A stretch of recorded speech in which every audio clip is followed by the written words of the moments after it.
사순절을 지나고 있습니다. 주님의 구원의 은혜와 기쁨이 언제나 여러분 가운데 흘러넘치는 절기가 되시기를 바랍니다.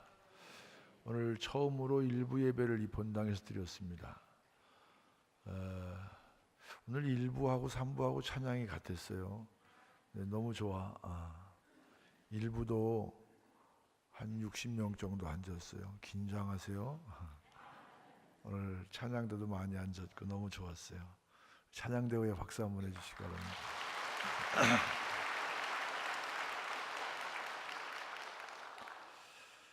우리 생애 최고의 해라고 하는 영화가 있습니다.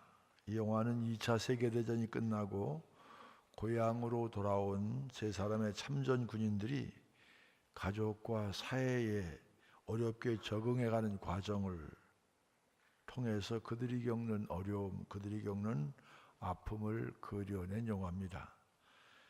영화 속에 손갈고리를 하고 등장하는 인물이 하나 나오는데, 그는 2차 대전의 공수부대원으로 전투에 나갔다가 포탄에 맞아서 두 팔을 잃어서 장애인이 됐습니다. 해럴드 러셀이라고 하는 실존 인물입니다. 그는 참혹한 현실 앞에서, 두 팔을 잃은 장애인이 된 참혹한 현실 앞에서 나는 이제 쓸모없는 하나의 고깃덩어리가 되었구나 하는 생각에 사로잡혀서 절망 속을 헤맸습니다.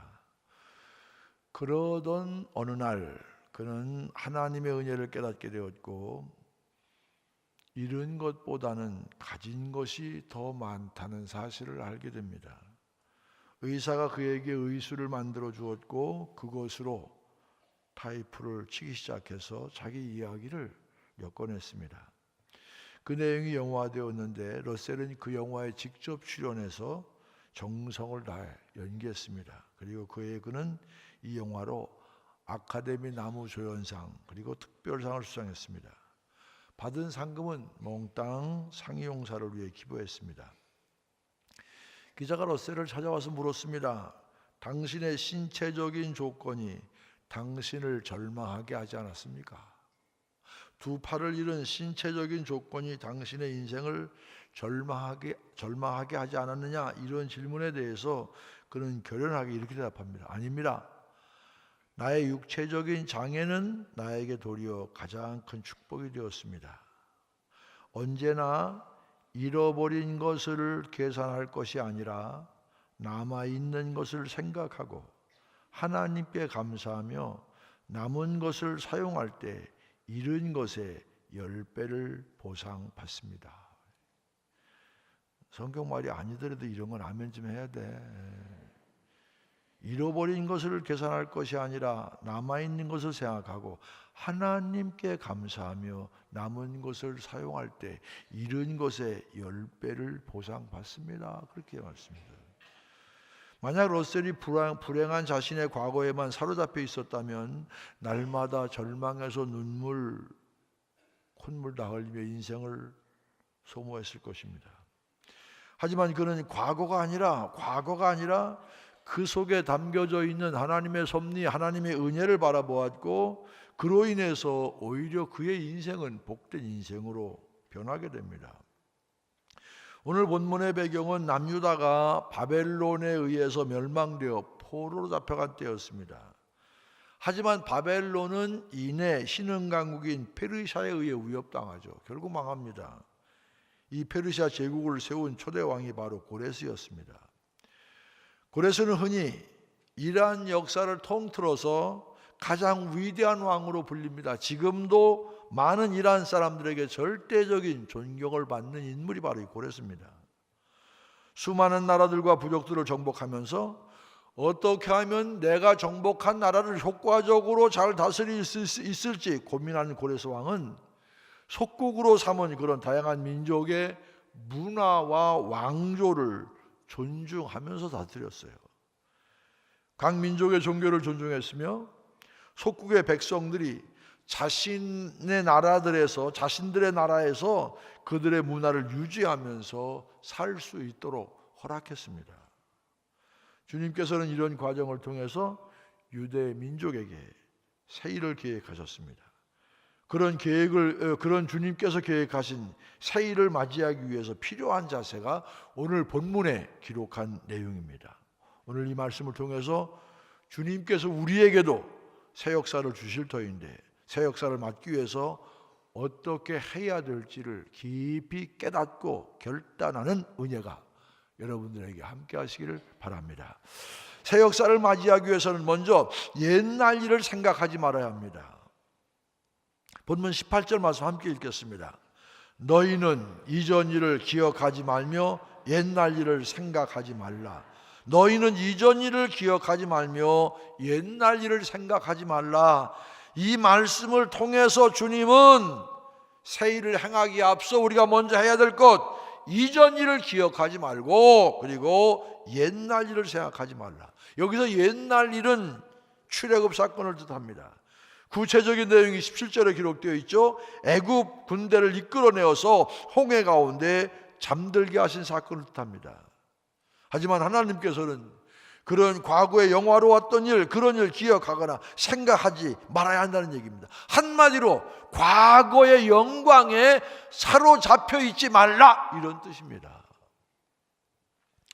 얼마 전에 한 잡지에 시니어 공익을 만나다라는 제목 아래 공익 활동가로 변신한 시니어들에 대한 연재 기사가 실렸습니다. 그 기사 가운데 김상윤이라고 하는 분을 소개한 그런 글이 있습니다. 김상윤 씨는 플라스틱 덮개를 만드는 중소기업의 CEO였습니다. 업계에서도 알아주는 그 방면의 전문가였습니다. 그 은퇴 후에도 찾는 데가 많았어요. 그래서 관련 업종에서 전문이사로 2년을 일했습니다. 2년 동안 일하면서 허무함을 느낍니다. 내 인생 이렇게 저무는가? 내 인생은 이렇게 저물고 말 것인가? 주도적으로 무엇인가를 하지 못하고 조언이나 해주는 뒷방의 늙은이가 된 기분이 들었다. 그렇게 말합니다. 그래서 자리를 박차고 나와서 닥치는 대로 배웠습니다. 기술사, 컴퓨터 기술 등 은퇴 후에 딴 자격증만도 6개가 넘었습니다. 이 자격증을 들고 김상윤 씨는 서울시청으로 향했습니다.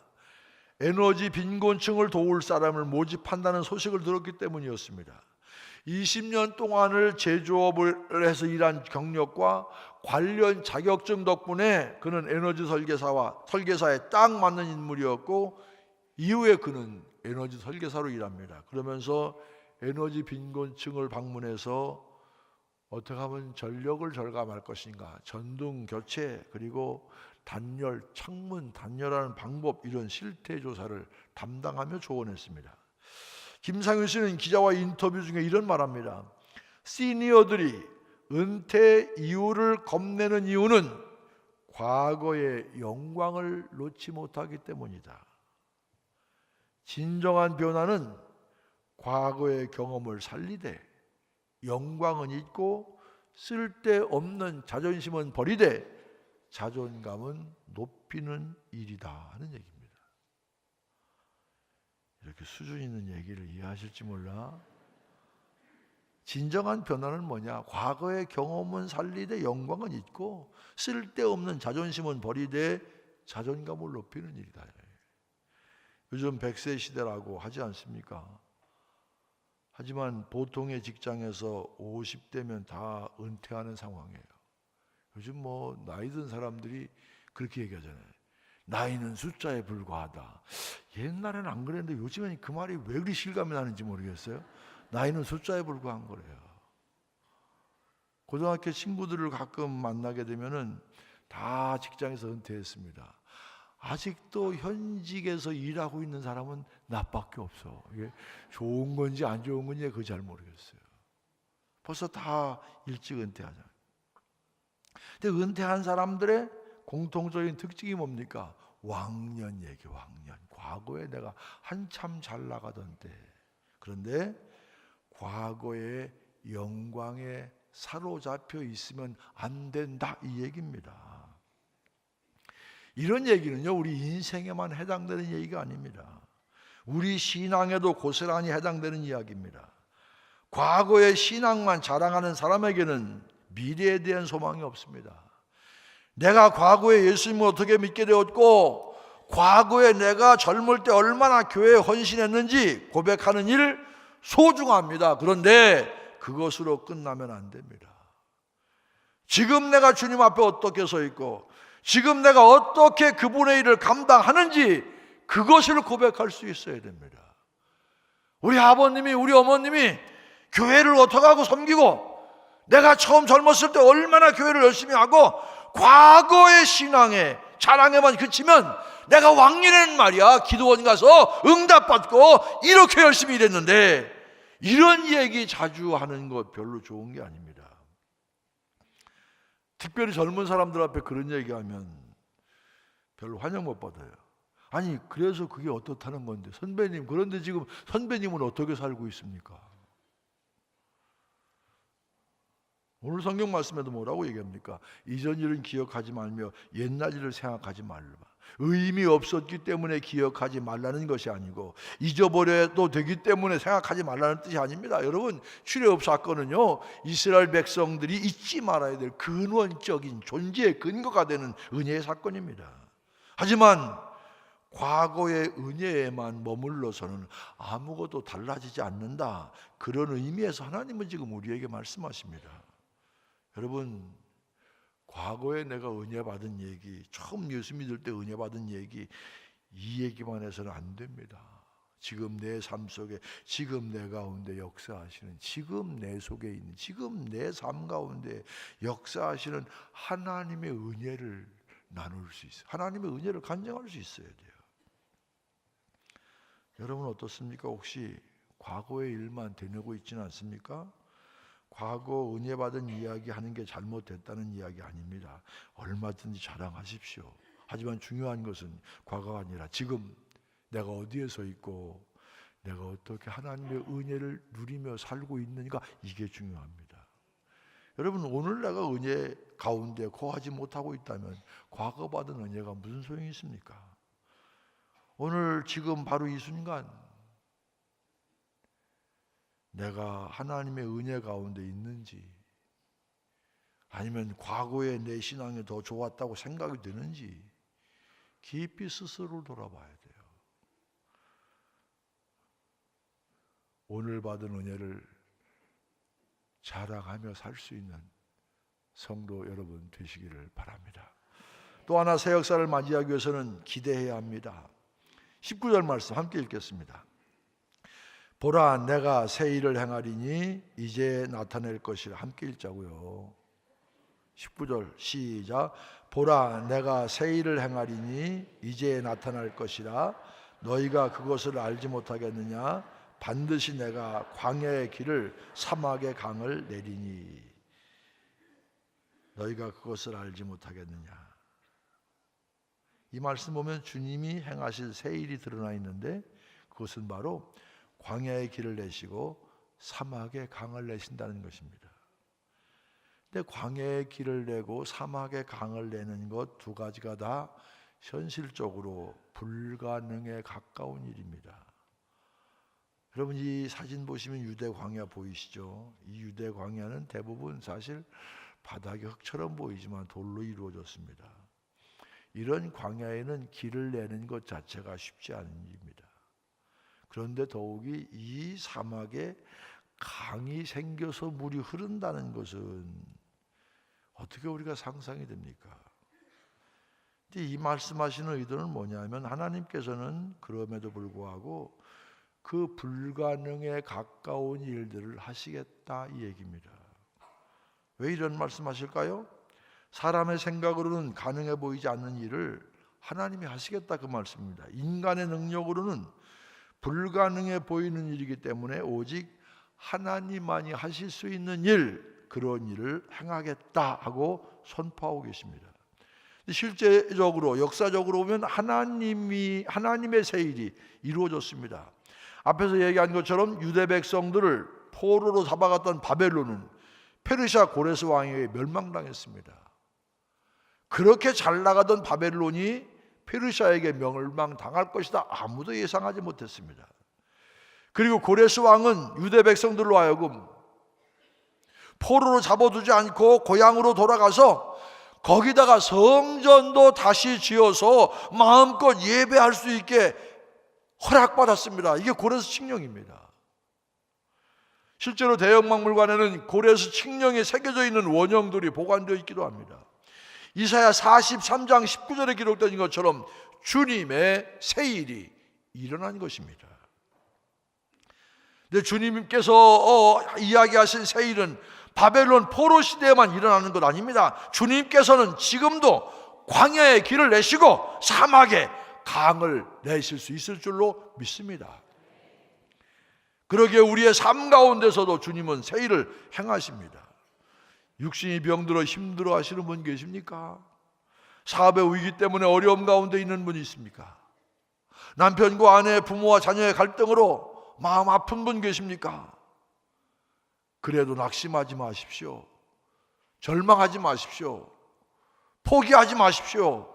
인내로서 끝까지 견디며 미래에 대한 소망을 잃지 마시기를 바랍니다. 그러면 광야와 같이 막막한 내 삶에도 사막과 같이 황폐한 내 삶 속에서 주님께서 역사하시면 길이 생기고 강이 흐르게 될 줄로 믿습니다. 특별히 하나님께서는 121주년을 맞는 우리 교회를 통해 그동안 생생하게 세일을 행하셨습니다. 무엇보다도 하나님께서는 우리 교회에서 일어났던 성전 화재라는 가장 큰 시련과 아픔 가운데서도 세일을 행하셨습니다. 만약 우리에게 하나님께서 새날에 대한 언약과 그에 대한 믿음을 주시지 않았다면 우리는 불과 1년 만에 성전을 복원하고 다시 일어설 수 없었을 것입니다. 주저앉아서 우리에게 닥친 불행이 얼마나 큰지 땅을 치고 신세한탄하고 누군가를 원망하고,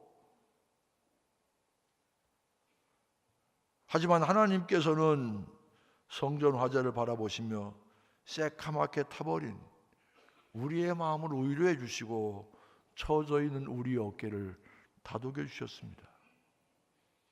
지금 생각해 보면 성전 화재에 대해서 가장 마음 아프셨던 분이 누구셨을까 생각해 보니까 그분은 하나님이셨습니다. 주님의 몸된 성전이 불길에 휩싸이는 것을 보시며 주님의 마음도 무너지셨을 것입니다. 그렇지만 그 하나님께서 우리를 찾아오셔서 새날을 약속하셨습니다. 이 성전의 나중 영광이 이전 영광보다 크리라. 만군의 여호와의 말이니라. 내가 이곳에 평강을 주리라. 만군의 여호와의 말이니라. 바로 우리에게 이 말씀을 주셨고, 이 말씀 붙들고 힘들지만 눈물 흘리며 기도하며 나갔을 때 주님께서는 이 말씀을 현실로 이루어 주시지 않았습니까? 오늘 우리 교회는 창립 121주년 되는 날입니다. 하지만 과거에 대해 자랑만 하는 교회는 소망이 없는 교회입니다. 물론 역사와 전통은 너무나 중요합니다. 과거가 있었기 때문에 오늘이 있는 것입니다. 그렇지만 과거의 자랑거리가 현재의 걸림돌이 된다면 우리는 과감히 그것을 뛰어넘을 수 있어야 합니다. 우리 교회의 전성기는 과거의 어느 순간이 아닙니다. 옥천동을 나와서 허허벌판, 철도가 있고 논이 있고 논 한가운데 모텔이 있고 뒤에는 그린벨트로 아무것도 없는 그런 곳에 교회를 짓고, 더군다나 IMF 때 100주년 기념 예배당을 짓고 봉헌 예배 드릴 때 그때가 전성기가 아닙니다. 성전 화재 후에 봉헌 감사 예배를 드리던 날도 우리 교회 전성기 아닙니다. 우리는 과거에 잘 나가던 시절만 회상하는 노년의 교회가 되어서는 안 됩니다. 우리 교회 전성기는 아직 우리에게 오지 않았습니다. 앞으로의 어느 순간이 우리 교회 전성기가 될 것입니다. 그 순간이 언제 있는지 아무도 모르지만 분명한 것은 그날에 대한 기대를 가지고 땀 흘려 일하며 땀 흘려 기도하며 하나님께 헌신할 때 그런 기대를 가진 사람에게 반드시 그런 날이 허락될 줄로 믿습니다. 새날을 기대하십시오. 우리 인생의 새날도 기대하시고 우리 교회의 새날도 기대하십시오. 분명 주님께서 우리 인생에도 우리 교회에도 새날 새일을 행하실 줄로 믿습니다. 주님께서 행하실 새일을 기대하는 성도 여러분 되시기를 바랍니다. 마지막으로 새 역사를 맞이하기 위해서는 하나님의 영광을 위해 살아야 합니다. 21절 함께 읽겠습니다. 21절 큰 목소리 읽겠습니다. 시작. 이 백성은 나를 위하여 지었나니 나를 찬송하게 하려 하나. 한 번 더 천천히 함께 읽겠습니다. 시작. 이 백성은 내가 나를 위하여 지었나니 나를 찬송하게 하려 함이니라. 자 보세요. 이 백성은 누가 졌어요? 내가 누구를 위해서? 나를 위하여 지었나니. 왜 지었어요? 나를 찬송하게 하려 함이니라. 이 말씀에 21절 말씀에 주님께서 우리를 창조하신 분명한 이유에 대해서 목적에 대해서 알려주고 있습니다. 그것은 바로 우리로 하여금 주님의 뜻에 합당한 삶, 주님께 영광 돌리는 삶, 주님을 찬송하는 삶, 그분을 높이는 삶을 살도록 우리를 창조하세요. 이게 창조하신 이유입니다. 그런데 우리는 무엇을 위해 살아가고 있습니까? 우리는 참 열심히 살아가고 있죠. 열심히 돈 벌며 살아갑니다. 옛날에 혼자 벌었는데 지금은 둘이 벌죠. 왜 그토록 열심히 돈을 벌며 살아가고 있습니까? 쓸 데가 많으니까. 열심히 벌어서 카드 대금도 내야 되고 아파트 대출금도 갚아야 되고 자동차 할부금도 갚아야 되고 아이들 학원비도 벌어야 되고 고정적으로 지출해야 될 돈이 너무너무 많아. 그러니까 혼자 벌지 않고 둘이 법니다. 정신없이 살아갑니다. 왜? 가만히 있는다고 누가 돈 벌어주는 건 아니기 때문에. 그런데요, 조금만 깊이 생각해 봅시다.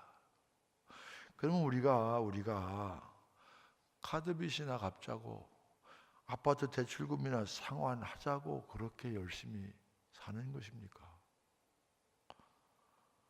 우리가 아무리 열심히 산다고 해도 열심히 사는 것 자체가 우리의 삶의 목적이 될 수는 없는 것이죠. 열심히 사는 것은 우리 삶의 방법일 뿐입니다. 방법보다 더 중요한 것은 목적인데 그리스도인에게 삶의 목적은 바로 열심히 사는 것이 아니라 하나님께 영광 돌리는 삶입니다. 자 보세요. 사도 바울이 고린도 교회 편지를 보내면서 뭐라고 얘기합니까? 그런즉 너희가 먹든지 마시든지 무엇을 하든지 다 하나님의 영광을 위하여 하라. 내 한 몸 살려고 먹고 마시고 그러지 말고 먹든지 마시든지 무엇을 하든지 먹고 마시는 일상생활에서도 뭐를요?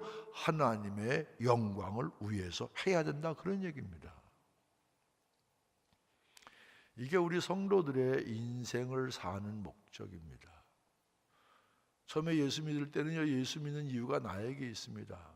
하나님 이것도 좀 해결해야 되고 저것도 해결해야 되고 내 힘으로 안 됩니다. 주님 좀 역사해 주십시오. 근데 점점 살다 보면 내 문제 해결을 위해 주님이 필요한 것이 아니라 우리가 주님의 주님의 영광을 위해서 이 세상 산다는 걸 알게 돼요. 여러분 아이들 키우면 어릴 때 계속 달라고 그러잖아요. 달라고. 그러다가 이제 나이가 들면서 뭐예요? 바뀌어요. 아버지 잘 지내세요? 요즘 느낌이 어떠세요? 편안하세요? 필요한 것 없어요? 나이 60 들어서도 아버지한테 내미는 사람은 이건 문제가 심각한 사람이야. 여기 말고 딴 동네 얘기하는 거예요 지금. 여러분 이 사람도요, 철이 나면은 내 필요가 아니라 아버지께서 내게 뭘 원하실까 이거 생각하잖아요. 성도들도 성숙한 신앙일수록 내 영광이 아니에요. 내가 영광 받는. 학생들은 공부 열심히 해야 돼요. 내 영광이 아니라 주님의 영광을 위해서. 우리 성도들도 열심히 일해야 돼요. 내 영광이 아니라 하나님 영광을 위해서. 아, 예수 믿는 사람 뭐가 달라도 다르구나. 저 사람 믿는 예수 나도 믿어요. 이쯤 돼야 하나님 영광을 증거하는 것 아니겠습니까? 우리가 하나님께 영광 돌리기 위해서 각자의 삶 속에 최선을 다할 때 비로소 우리를 만드신 하나님의 창조 목적에 부합된 삶을 살게 되는 것입니다. 가만히 생각해 보셔야 돼요. 2016년 해외봉사상 국무총리상을 수상한 박관태라고 하는 분이 있어요. 몽골 국립의과대학 교수님입니다. 박관태 교수님은 2001년부터 몽골 울란바토르에서 선교, 봉사활동, 후학양성, 긴급구호 이런 일을 하고 계셨어요. 4년간 몽골에서 지내다가 귀국해서 8년간 아산병원과 고려병원에 근무한 후에 2013년에 산부인과 의사인 아내와 세 자녀와 함께 다시 몽골로 떠납니다. 혈관외과와 신장이식을 전공해서 몽골 국립의과대학에서 학생들을 가르치는 이 박관태 교수님은 2015년에 비영리 혈액투석 전문병원인 아가페 기독병원을 세웁니다. 이 병원은 혈액투석뿐만 아니라 죽음을 앞둔 환자가 평안한 임종을 맞도록 호스피스 환자를 무료로 돕는 병원입니다. 한국인 4사람, 몽골 사람 30명이 함께 일하고 있습니다. 이 박관태 교수님이 안정적인 한국의 삶을 덮어두고 봉사활동에 전념하게 된 데는 친구의 영향이 컸습니다. 고려대학교 의대 입학 동기인 심재학 씨와 함께 너는 내과를 하고 나는 애과를 할게. 그리고 레지던트를 마치면 우리 함께 몽골에 가서 의료 봉사하자. 그렇게 약속을 하며 꿈을 키워나갔습니다. 그런데 레지던트 1년 차가 끝날 때쯤에 친구는 악성 림프종에 걸려서 1999년에 먼저 세상을 떠납니다. 그렇게 먼저 세상을 떠나면서 심재학 씨는 친구에게 이런 유언을 남깁니다. 내가 같이 못 갈 것 같아. 미안해. 내가 내 몫까지 해줘. 그 친구의 유언을 지키기 위해서 2001년 몽골로 떠났습니다. 몽골에서 처음 2년 6개월간 3,000건이 넘는 수술을 집도했고 15년간 여름 휴가 한 번 쓰지 않고 틈이 날 때마다 봉사활동을 다녔습니다. 2016년 국무총리상을 받을 때 박 교수는 이렇게 수상소감을 밝혔습니다. 내가 받아야 할 상을 내가 받았다. 내 몫까지 열심히 하고 있으니 천국에서 다시 만나자. 이분의 원래 꿈이 의료 선교사가 되는 꿈이었습니다. 그러다가 같은 비전을 꿈꾸는 친구를 만났고 그 친구가 너무 일찍 세상을 떠나게 되므로 의료 선교사가 되겠다는 그 꿈은 더 이상 거부할 수 없는 운명처럼 다가왔습니다. 아마 심지어는 이분에게도 남들처럼 살고 싶은 유혹이 왜 없었겠습니까? 부부의사 마음만 먹으면 존경도 받고 또 대우도 받고 경제적으로 그렇게 어렵지 않게 넉넉하게 살 수 있었을 것입니다. 하지만 그는 그렇게 하지 않았습니다.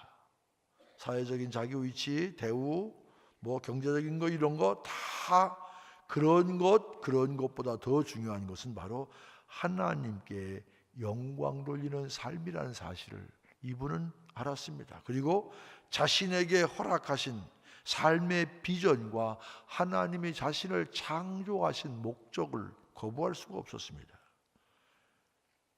주님께서는요, 주신 달란트를 땅에 묻거나 자신의 부귀 영화만을 위해 쓴다면 아무 소용이 없습니다. 주님도 어쩔 수 없습니다. 그래서 박 교수님 모든 것을 버려두고 오직 하나님의 영광을 위해 몽골로 떠났던 것입니다. 여러분, 그분이 중요한 게 아니라 그러면 저와 여러분은 어떻게 살아가고 있습니까? 무엇을 위해 살고 있습니까?